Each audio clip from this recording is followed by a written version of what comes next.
নমস্কার বন্ধুরা, বাংলা বন্ধু সজল চ্যানেলে আবারও সবাইকে স্বাগত।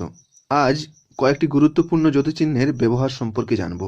এইসব জ্যোতিচিহ্নের সঠিক ব্যবহার না জানার কারণে আমরা বুঝতে পারি না কখন এইসব জ্যোতিচিহ্নের ব্যবহার হয়। চলুন তাহলে শুরু করা যাক। প্রথমে আলোচনা করব অর্ধচ্ছেদ বা সেমিকোলন সম্পর্কে। সেমিকোলনের চিহ্ন দেওয়া রয়েছে, উপরে একটা ফুটকি আর নিচে কমা। সেমিকোলন কোথায় বসে? বলা হচ্ছে কমা বা পাদচ্ছেদের বিরতির থেকে এই চিহ্নের বিরতি সামান্য একটু বেশি হয়। কম বিরতির ক্ষেত্রে কমা বসে, কিন্তু কমার থেকে একটু বেশি বিরতি দরকার হলে সেখানে আমরা অর্ধচ্ছেদ বা সেমিকোলন বসাই। আর পূর্ণচ্ছেদ যেখানে আমরা বসাই সেখানে বেশি থামি, কিন্তু পূর্ণচ্ছেদের থেকে একটু কম থামতে হয় সেমিকোলনের ক্ষেত্রে।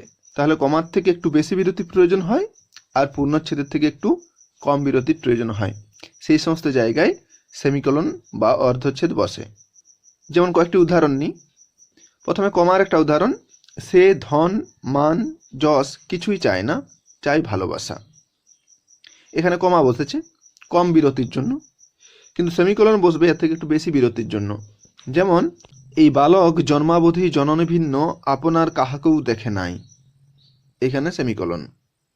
আরেকটা উদাহরণ, নিশ্চয় বৃদ্ধ ভয়ে এই কাজ করিয়া ফেলিয়াছে, এইখানে সেমিকোলন। তাহলে দেখতে পাচ্ছি যে কমার থেকে একটু বেশি বিরতি হলে তখন সেই সমস্ত জায়গায় আমরা সেমিকোলন বসাবো। পরে দৃষ্টান্তচ্ছেদ বা কোলন।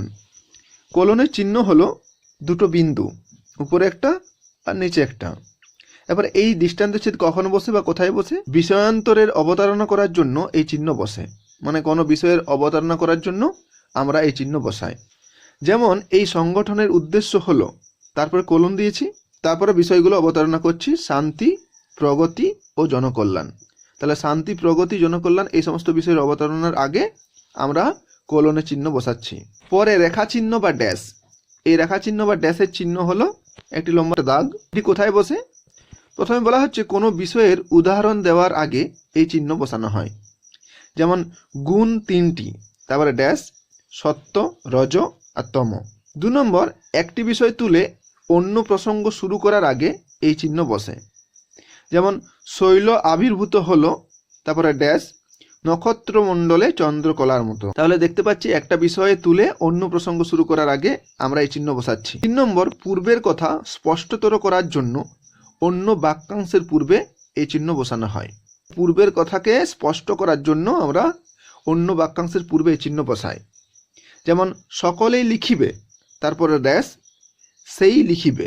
তাহলে সকলে লিখিবে এই কথাটাকে স্পষ্ট করার জন্য সেই লিখিবে এর পূর্বে আমরা একটা ড্যাশ চিহ্ন বসিয়েছি। 4 নম্বর, অসম্পূর্ণতা বা শূন্যস্থান বোঝাতে এই চিহ্নের ব্যবহার হয়। যেমন ভালো খেলেছ, তবে, এই তবের পরে শূন্যস্থান বোঝানোর জন্য আমরা একটা ড্যাশ চিহ্ন বসাচ্ছি। 5 নম্বর, প্রত্যক্ষ উক্তির আগে এই চিহ্ন বসে। যেমন তিনি বলে চলেন, এরপরে প্রত্যক্ষ উক্তিটা হবে, তার আগে আমরা একটা ড্যাশ বসাচ্ছি। তাহলে এই হলো ড্যাশ চিহ্ন বসানোর নিয়ম। এরপরে পদযোজক চিহ্ন বা হাইফেন। হাইফেনের চিহ্ন হলো ছোট্ট একটা দাগ। এটি কোথায় বসে? প্রথমে বলা হচ্ছে কোনো পংক্তির শেষে একটি পদ সম্পূর্ণ বসবার জায়গা না থাকলে পদটির প্রথমাংশ বসিয়ে একটি হাইফেন দিয়ে পংক্তিটি শেষ করা যায়। অর্থাৎ কোনো বাক্য লেখার পর যদি কোনো পদের কিছুটা অংশ বাকি থেকে যায়, তাহলে সেইখানে একটা হাইফেন দিয়ে করে পরের লাইনে আমরা সেই পদটির বাকি অংশটা লিখতে পারি। যেমন একটা উদাহরণ নিয়েছি, আমি সকালবেলায় মাঠে গিয়ে অবিনাশকে দেখতে পেলাম। এবার অবিনাশ পুরোটা লেখা যাচ্ছে না এই বাক্যে, তার জন্য আমরা কি করছি, অবির পরে একটা হাইফেন দিয়েছি, দিয়ে করে পরের লাইনে বাকি অংশটা লিখেছি। তাহলে দেখতে পাচ্ছি যে কোনো পদের যদি কিছু অংশ বাকি থেকে যায়, পরের লাইনে লেখার জন্য তার আগে একটা হাইফেন বসাবো। 2 নম্বর, সমাসবদ্ধ পদ লেখবার সময় এই চিহ্ন বসে। যেমন রূপ হাইফেন রস হাইফেন গন্ধ। 3 নম্বর, দুটি পদের মধ্যে সংযোগের ক্ষেত্রে হাইফেন চিহ্ন বসে। যেমন 5 এর পর 0 বসালে 50 হয়, তাহলে 5 আর এর মাঝখানে আমরা একটা হাইফেন বসাচ্ছি। তাহলে বন্ধুরা, এই ছিল colon, semicolon, dash O hyphen চিহ্ন বসানোর নিয়ম। আজকে এখানেই শেষ করছি। সবাই খুব ভালো থাকবেন। সবাইকে ধন্যবাদ।